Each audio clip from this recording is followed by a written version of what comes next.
Sefer, de libros y autores.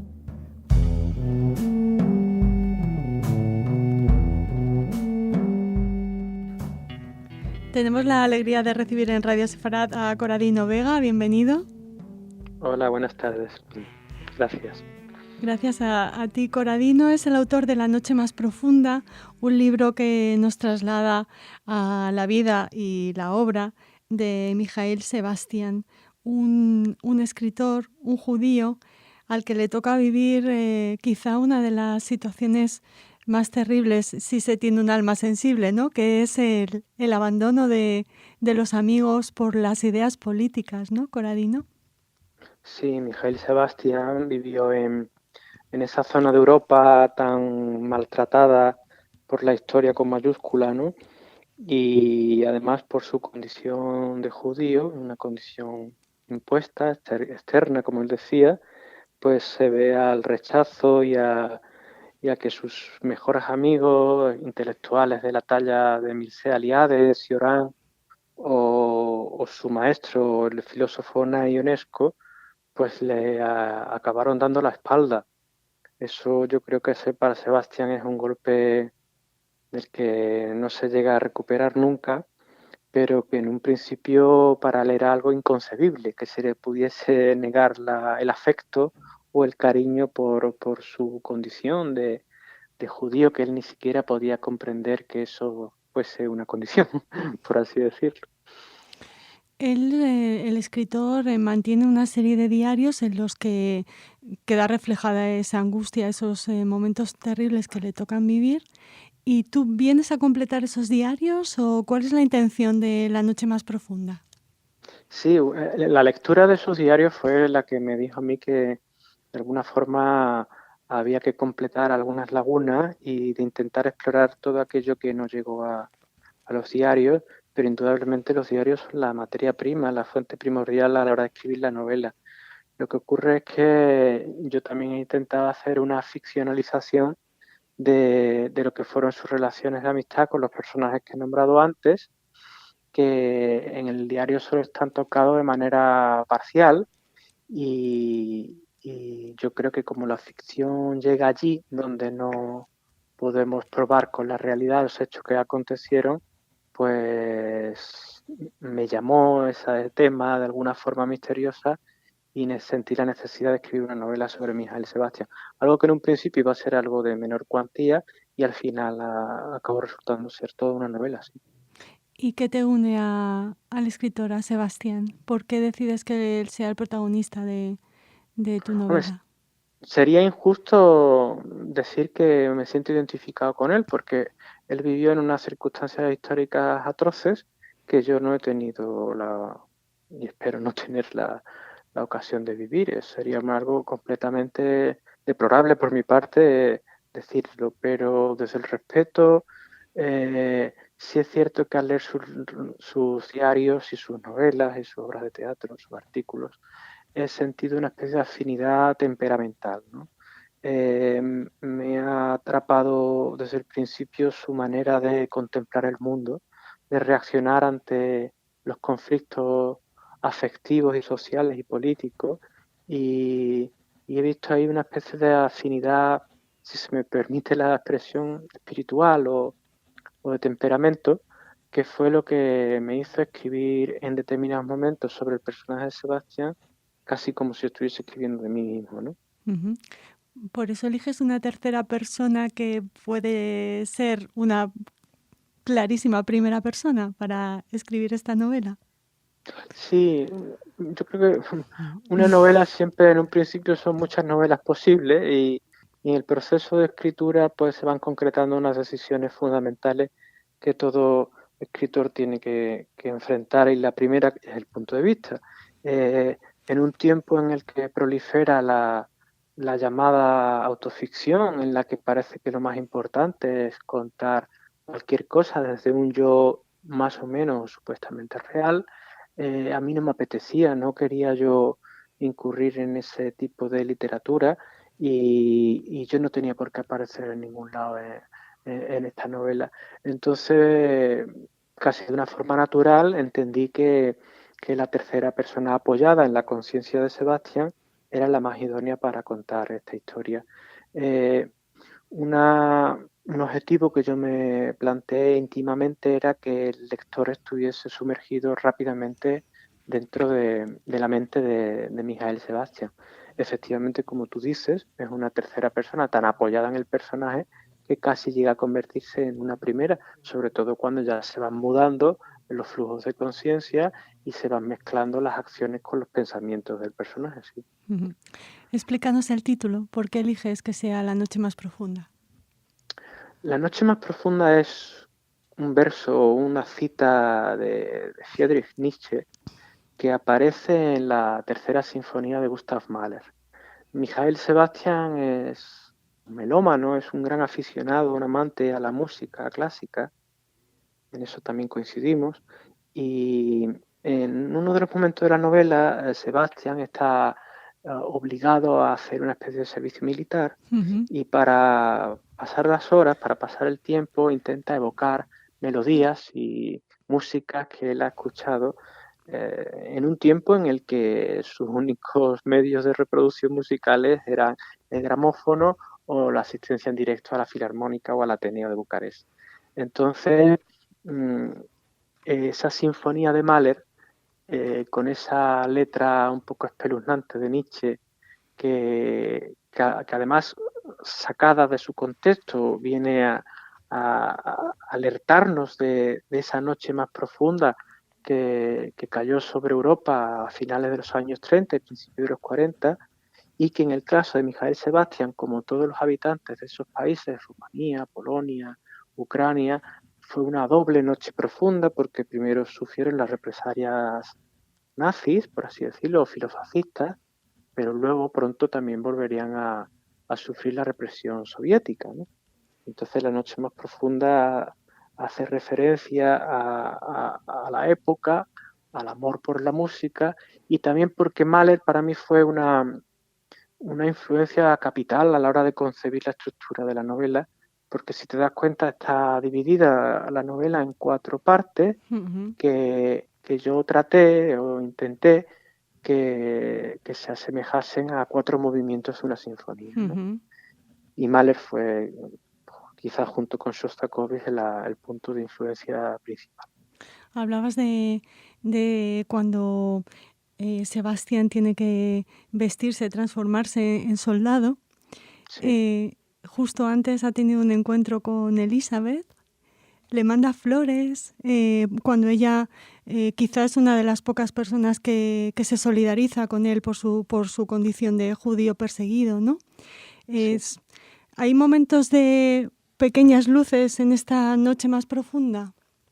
Yo creo que sí, ¿no? Yo creo que está en el carácter de Mijail Sebastián, porque eh, incluso en unos primeros borradores la novela iba a titularse El retrato de un temperamento.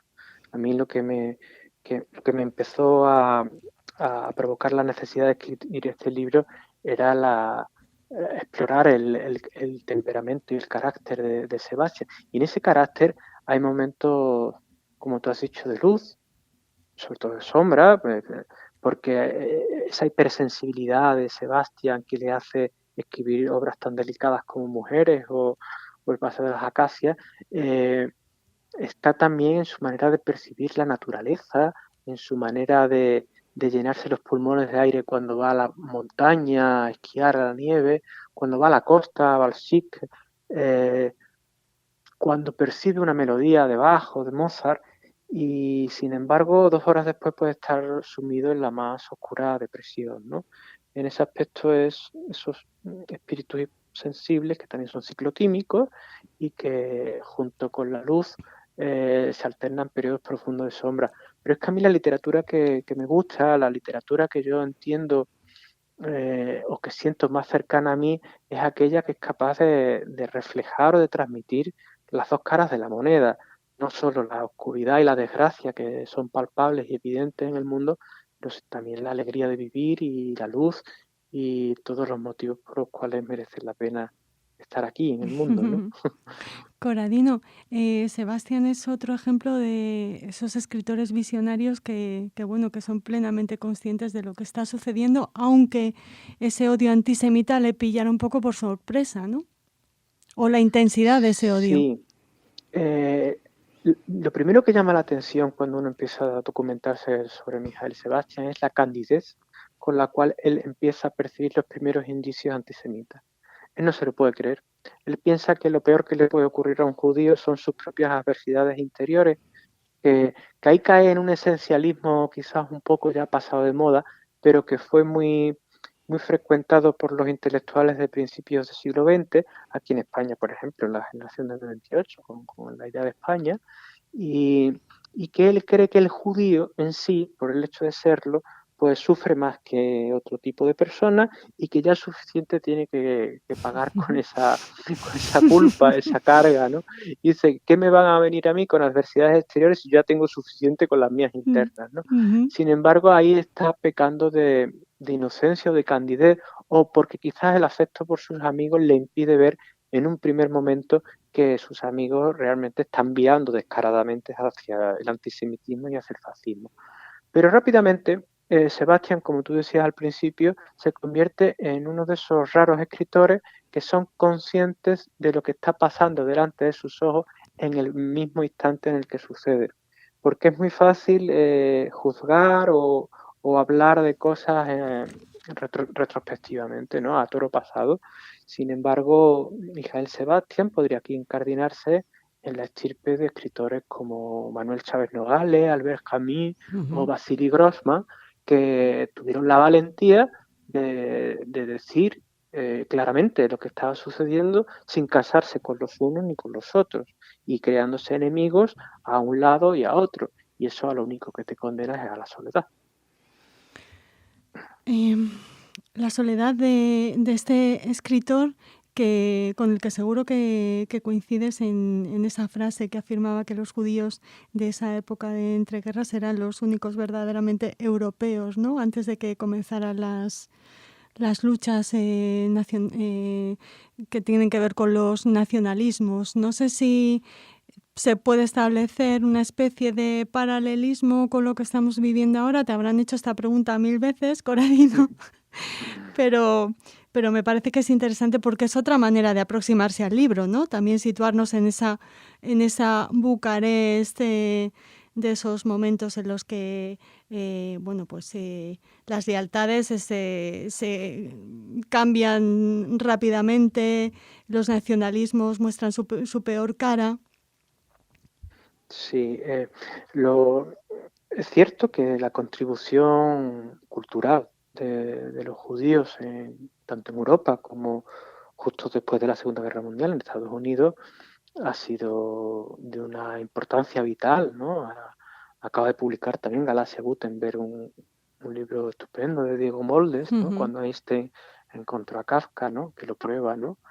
Y es cierto que por su historia y por su condición de pueblo errante, el judío pues no ha tenido la tentación, o aquí también estoy haciendo como Sebastián, haciendo una abstracción, de sentirse apegado a los nacionalismos. Pero establecer paralelismos con el presente, yo creo que habría que ser muy cautelosos, muy prudentes, porque es fácil ver ese juego de espejos, es fácil etiquetar realidades actuales como términos de los años 30, de los años 40, fascismo, nacionalismo, y obedecen a circunstancias históricas diferentes. Es cierto que hay semejanzas y que se pueden establecer esos paralelismos, pero no son nunca la misma realidad. Yo no creo que esto de que la historia se repita o el eterno retorno de Nietzsche, por mencionar que lo citábamos antes, ¿no? Creo que vivimos en circunstancias radicalmente distintas y que a esas nuevas realidades hay que darle nuevos nombres. Ahora bien, no podemos negar lo que está sucediendo ahora delante de nuestros ojos, y es esa proliferación, eclosión de un nacionalismo que ante todo lo que está atentando es contra esa cultura común europea por la que tanto se preocuparon las familias burguesas cultas judías, ¿no?